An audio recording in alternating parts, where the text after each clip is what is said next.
So let me tell y'all something today, okay? I called my grandma, and I felt like getting a few things off my chest. And I try not to be too hard on her because she is an old lady.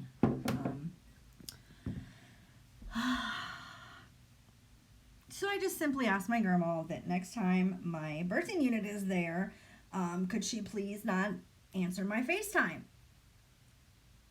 And she said, well, why? And I said, well, because I don't want to be anywhere near her at all. And I don't want her to try to insert her life into my life or my grandkids' life. She had her chance. And my grandma was like, well, she loves you. And I'm like, no, she doesn't. If she did, she would have raised me. She would have mothered me. If she did, she would have reached out. And my grandma's like, well, she wants to call you. Well, bitch, I suggest you don't pick up the phone and call me because you're not going to like anything that I have to say.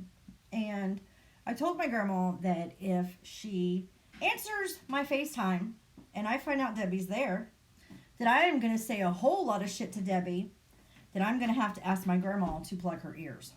And my grandma says, well, you shouldn't be like that. And you know what? And I looked at my grandma and I told my grandma, I said, you know what? I have finally stood up for myself. I will not keep quiet, and I will not act like we have a picture perfect family. I am not going to sit back and act like people did not use me, abuse me, and throw me off to the side like I was nothing. Okay? I was a disabled child. I had an eye disease. And instead of anybody wanting to deal with me, they just passed me around the family.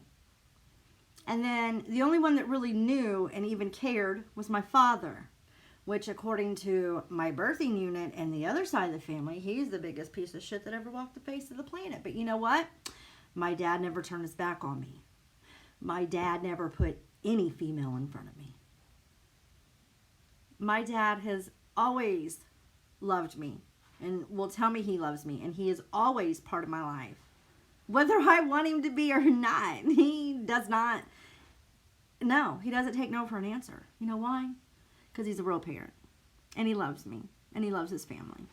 So, Debbie, fuck you. Fuck you. Fuck my little sister. Fuck the both of you bitches. I don't have shit for you. And I don't feel guilty for anything.